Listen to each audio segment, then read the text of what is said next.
Matt, I realize they're a different team with Biddle in the mix, but how do you look at this game? Is it a game that you gritted out a win that you had to make plays at the end, or is it kind of sloppy play that put you in that situation, or probably a little bit of both? Yeah, I'd say a little bit of both, just a lot of different spurts in the game. I thought we did a lot of good things in the first half, and we didn't reward ourselves. We'd get the ball to the rim, they'd collapse, we'd spray out, have an open three, miss it. We'd get the ball to the rim, it'd rim out, we get fouled, split the free throws, like whatever it might be. I thought a lot of really good things happened, but not a lot of really good results. We obviously prepared for Biddle. I think anytime it's up in the air, you always prepare for everybody to play. So like we just fouled him too much. He's 1 for 8 from three. He got fouled 11 times. Like we're fouling him too much. There's you can argue calls all you want. It's not 11's a very high number, and we just had to do a better job in that area. And but we have to operate as a team from about 8 to 10 turnovers. And when we get to 14, 15, 16 turnovers, it's just entirely too much. Like we're beating ourselves. And but I thought I thought they were really good. It's hard for the position they're in and everything that's happened to them with injuries and whatever. So to be able to play, and they didn't shoot well, obviously, from three. And we had some good opportunities to knock down some shots. And obviously Fletcher made a huge one there at the end. But I thought the game was the 7 straight stops we got at the end. Like to be able to pull that out in a game where we haven't played well, haven't taken care of the basketball, just haven't been consistent. We had some good spurts there, but we weren't ever really good consistently, in a long spurt in the game. How do you close first halves better? Well, you can't have breakdowns. You got to make your free throws. Like I think it's always a combination of a sequence, right? You're in a position to be, up 6 to 10 points, and you go in up 2. But it's a sequence. It's getting a stop. It's executing offensively. It's making your free throws. It's not having breakdowns. And then some of it is, they play well. And so other people, we've had good runs to finish the half before, and we've had times where we struggled, but it just goes back. A lot of people want to give it one answer where there's probably about 5 to 6 possessions there where you have to be better. You have to be better on the defensive end, and then offensively you have to be able to convert. And like I said in the first half, I thought we did some good things. I thought we did some really good things. I think we had 7 turnovers for both halves, and that's just too many. Our goal is 4 turnovers a half. And so we needed to have, 6 more possessions. We had a couple box outs, one on a free throw that, you just can't, we've allowed that to happen in games. You got to get a free throw box out. You got to do a better job there and secure the basketball. Hey, Matt, talk about Fletcher Lawyer, what he means to this team. 3 for 4 from three-pointers, 7 or 8 from the line, and what he means to this team. Yeah, he got off to a good start. Him and Braden both shot the ball well there.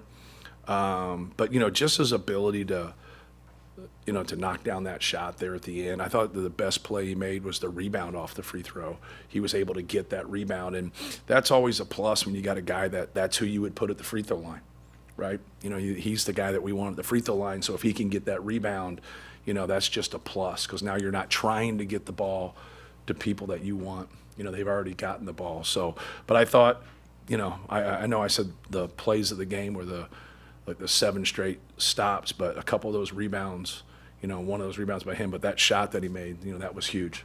I think that broke their back right there. Even though you're in a position where they can still get it, it was just still such a huge shot and got our crowd into it. Can you kind of take us through what you guys wanted to set up on that shot? Was it always drawn up for him? It was for him, and they knocked it out. Yeah, we went to just kind of some misdirection action for a pin down. And I don't know if it was Simpkins. Yeah, I think it was Simpkins. I was going to say him or Lindsey, but Simpkins is in the game the whole time. I think it's Simpkins did a good job of snuffing it out and got physical right there. And then obviously the ball just moved, and, he knocks down a 30-footer. It was huge. Matt, how much there were some times where the offense struggled with both bigs in. How much is that just exasperated by going 5 of 18 from 3? Yeah, and obviously it compounds, right? You don't take care of the basketball now, like your margin of error is different. Your efficiency's got to be better because you're having empty possessions and you're turning the ball over. No different than them, right? They have 13 turnovers also. Like just, if they get 3-4 more possessions, like how's this game look?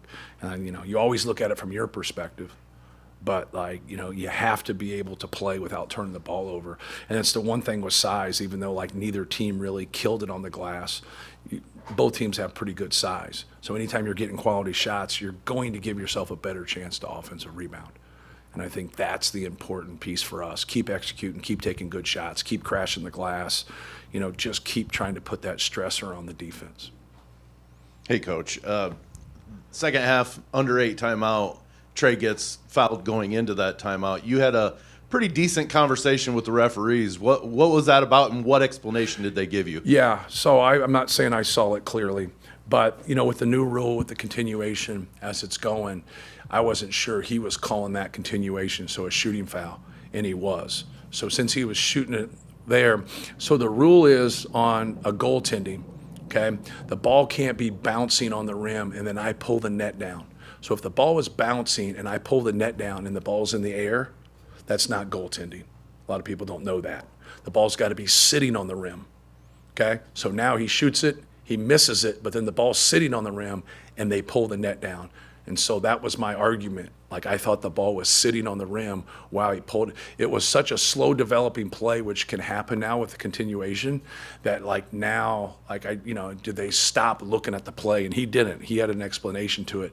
He agreed with what I was saying. He just didn't agree the ball was sitting on the rim. And so. Is that reviewable? No, because he didn't call it goaltending. Okay. If he calls it goaltending, well, I'm not going to challenge it. Dana could challenge it, right? I thought it'd be a hell of a call. So then Dana could challenge that if he wanted to. But if you make a no call on a goaltending, that can't be challenged, if I have that correctly. Coach? Yes, sir. Jakari and CJ are both 0 for 3 from behind the arc, both capable of shooting and making those shots. What do you tell them come back to the bench to keep that confidence and keep firing the ball? Yeah, it's a hard thing. You just tell them. We actually only get on them after they miss good shots, is when they pass up another good shot. That's about the only thing we get on them. It's you keep taking good shots. If we didn't think you could make those, we wouldn't let you shoot them in the first place. But all 3 of those guys, they're 0 for 8 from 3. Next game's their game. We don't get into that. I think one of them, I think Omer had one that was challenged in the first half out of those 8 that you probably have back. But in that possession, I thought we had 2 different guys that could have shot a better shot before then. A lot of coaches will talk about good to great. You got a good shot, let's work to get a great shot. I'm not a big believer in that, because when you play great defensive teams and you get a good shot, you're not going to get a great one. And so build habits to go against the best teams. And I understand going from average to good. But if you get a good one and you're be a little bit more patient, let's get a great one. Those really, really dominant defensive teams just don't let you get there. What happens is sometimes you can build up that way and you're oh, this is working.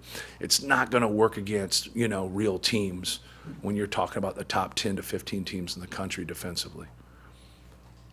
How much of a saving grace was getting into the bonus 5 minutes into the second half, because you went through so many lulls where you didn't make a field goal, but you're getting to the line? Yeah, it was, and even though at the end, we end up shooting a good percentage, it was one of those to where, we also didn't want it to be counterproductive. And now, you're going there, and then, you start to split them. You start to miss a front end.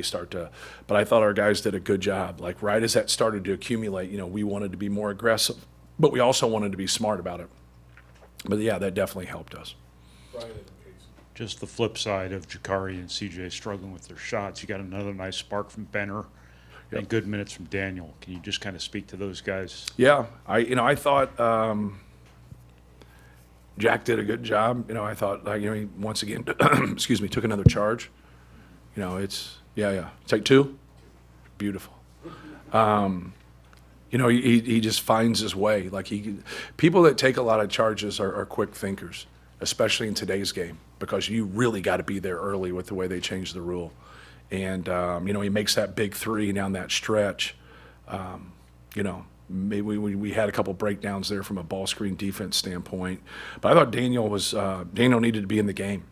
Kind of looked at, the plus minus, but from him and Oscar, just needed to be in the game. It just made more sense for him to be in there. And I thought he did a really good job. It's hard because those guys that come off our bench, there's times they play well and they don't get rewarded. And that's frustrating as a player, right? Because you always think if I play better, I play well. Sometimes you don't. And tonight, you kind of see some of that a little bit. We stuck with Omer a little bit there in that run. Chikari got a little bit, but at the end of the day, that's a tough deal. But hopefully someday that they'll be the other guy. And when they don't play well, they get to, finish out a game. Speaking of the ball defense, there was back-to-back plays where Benner and Meyer seemed to miscommunicate on whether they were hedging or switching. Yes. Yes. Just what was supposed to happen on those two plays and what? Yeah, when you go and you go up there and we're trying to get a high hedge with it. And when you can't get that high hedge with our fours, our evacuation is a switch.